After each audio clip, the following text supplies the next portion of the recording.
마가복음 11장. 그들이 예루살렘 가까이에 곧 올리브 산에 있는 벳바게와 베다니 가까이에 이르렀을 때에 예수께서 제자 둘을 보내시며 그들에게 말씀하셨다. 너희는 맞은편 마을로 가거라. 거기에 들어가서 보면 아직 아무도 탄 적이 없는 새끼 나귀 한 마리가 매여 있을 것이다. 그것을 풀어서 끌고 오너라. 어느 누가 왜 이러는 거요? 하고 물으면 주님께서 쓰시려고 하십니다. 쓰시고 나면 지체 없이 이리로 돌려보내실 것입니다. 하고 말하여라. 그들은 가서 새끼 나귀가 바깥 길 쪽으로 나 있는 분에 외어 있는 것을 보고 그것을 풀었다. 거기에 서 있는 사람들 가운데 몇 사람이 그들에게 물었다. 새끼 나귀를 풀다니 무슨 짓이요? 제자들은 예수께서 일러주신 대로 그들에게 말하였다. 그러자 그들은 가만히 있었다. 제자들이 그 새끼 나귀를 예수께로 끌고 와서 자기들의 겉옷을 그 등에 걸쳐 놓으니 예수께서 그 위에 올라타셨다. 많은 사람이 자기들의 겉옷을 길에다 폈으며 다른 사람들은 들에서 잎 많은 생나무 가지들을 꺾어다가 길에다 깔았다. 그리고 앞에 서서 가는 사람들과 뒤따르는 사람들이 외쳤다. 호산나, 복되시다. 주님의 이름으로 오시는 분, 복되다. 다가오는 우리 조상 다윗의 나라여. 더없이 높은 곳에서 호산나. 예수께서 예루살렘에 이르러 성전에 들어가셨다. 그는 거기서 모든 것을 둘러보신 뒤에 날이 이미 저물었으므로 12제자와 함께 베다니로 나가셨다. 이튿날 그들이 베다니를 떠나갈 때에 예수께서는 시장하셨다. 멀리서 잎이 무성한 무화과 나무를 보시고 혹시 그 나무에 열매가 있을까 하여 가까이 가서 보셨는데 잎사귀 밖에는 아무것도 없었다. 무화과의 철이 아니었기 때문이다. 예수께서 그 나무에게 말씀하셨다. 이제부터 영원히 내게서 열매를 따먹을 사람이 없을 것이다. 제자들이 예수께서 말씀하시는 것을 들었다. 그리고 그들은 예루살렘에 들어갔다. 예수께서 성전에 들어가셔서 성전 뜰에서 팔고 사고 하는 사람들을 내쫓으시면서 돈을 바꾸어 주는 사람들의 상과 비둘기를 파는 사람들의 의자를 둘러 엎으시고 성전 뜰을 가로질러 물건을 나르는 것을 금하셨다. 예수께서는 가르치시면서 그들에게 말씀하셨다. 기록한 바 내 집은 만민이 기도하는 집이라고 불릴 것이다 하지 않았느냐. 그런데 너희는 그곳을 강도들의 소굴로 만들어버렸다. 대제사장들과 율법학자들이 이 말씀을 듣고서는 어떻게 예수를 없애버릴까 하고 방도를 찾고 있었다. 그들은 예수를 두려워하고 있었던 것이다. 무리가 다 예수의 가르침에 놀라고 있었기 때문이다. 저녁 때가 되면 예수와 제자들은 을에 성 밖으로 나갔다. 이른 아침에 그들이 지나가다가 그 무화과 나무가 뿌리째 말라버린 것을 보았다. 그래서 베드로가 전날 일이 생각나서 예수께 말하였다. 라삐님, 저것 좀 보십시오. 선생님이 저주하신 저 무화과 나무가 말라버렸습니다. 예수께서는 그들에게 말씀하셨다. 하나님을 믿어라. 내가 진정으로 너희에게 말한다. 누구든지 이 산더러 번쩍 들려서 바다에 빠져라 하고 말하고 마음에 의심하지 않고 말한 대로 될 것을 믿으면 그대로 이루어질 것이다. 그러므로 나는 너희에게 말한다. 너희가 기도하면서 구하는 것은 무엇이든지 이미 그것을 받은 줄로 믿어라. 그래야면 너희에게 그대로 이루어질 것이다. 너희가 서서 기도할 때에 어떤 사람과 서로 등진 일이 있으면 용서하여라. 그래야 하늘에 계신 너희 아버지께서도 너희의 잘못을 용서해 주실 것이다. 그들은 다시 예루살렘에 들어갔다. 예수께서 성전 뜰에서 거닐고 계실 때에 대제사장들과 율법학자들과 장로들이 예수께로 와서 물었다. 당신은 무슨 권한으로 이런 일을 합니까? 누가 당신에게 이런 일을 할 수 있는 권한을 주었습니까? 예수께서 그들에게 말씀하셨다. 나도 너희에게 한 가지를 물어보겠으니 나에게 대답해 보아라. 그러면 내가 무슨 권한으로 이런 일을 하는지를 너희에게 말하겠다. 요한의 침례가 하늘에서 온 것이냐 사람에게서 온 것이냐 내게 대답해 보아라. 그들은 자기들끼리 의논하며 말하였다. 하늘에서 왔다고 말하면 어찌하여 그를 믿지 않았느냐고 할 것이다. 그렇다고 해서 사람에게서 왔다고 대답할 수도 없지 않은가. 그들은 무리를 무서워하고 있었다. 우리가 모두 요한을 참 예언자로 알고 있었기 때문이었다. 그래서 그들이 예수께 대답하였다. 모르겠습니다. 예수께서 그들에게 말씀하셨다. 나도 내가 무슨 권한으로 이런 일을 하는지를 너희에게 말하지 않겠다.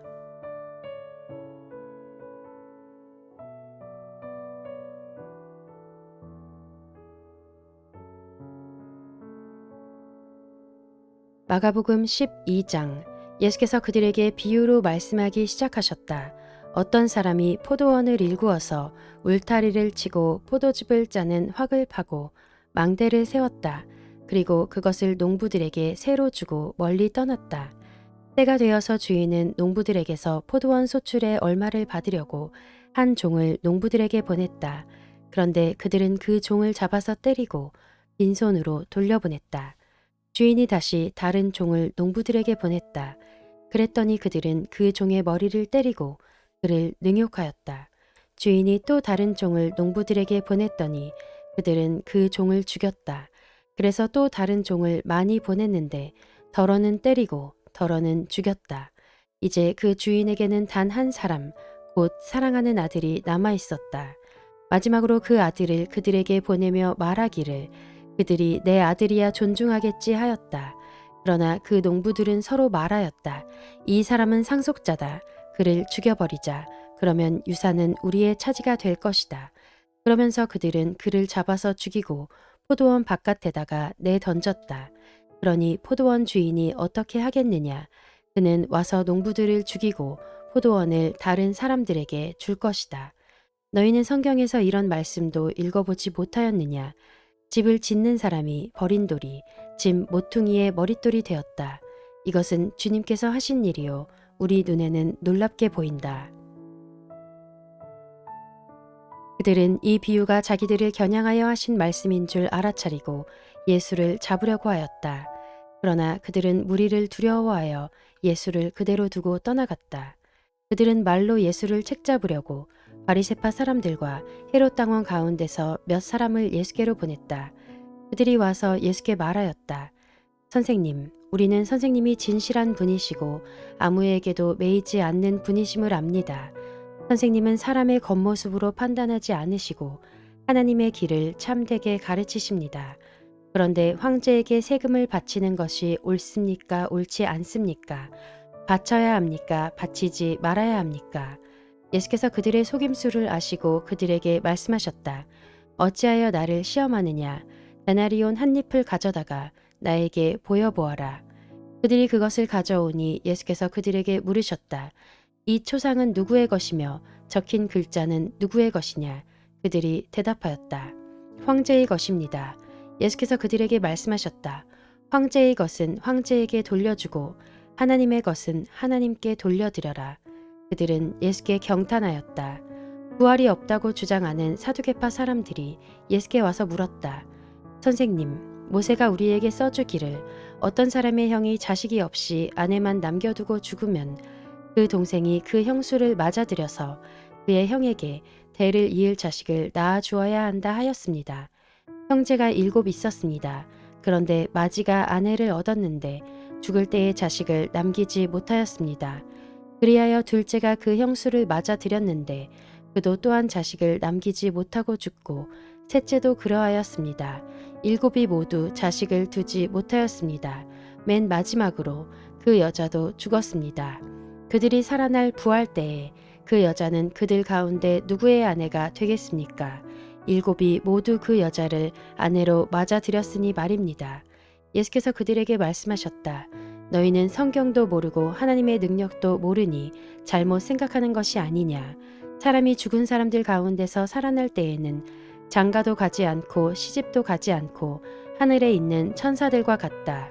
죽은 사람들이 살아나는 일에 관해서는 모세의 책에 떨기나무 이야기가 나오는 대목에서 하나님께서 모세에게 어떻게 말씀하셨는지를 너희는 읽어보지 못하였느냐.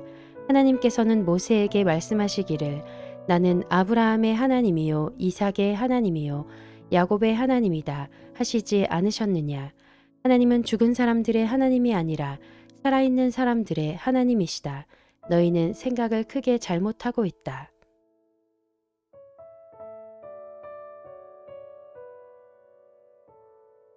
율법학자들 가운데 한 사람이 다가와서 그들이 변론하는 것을 들었다.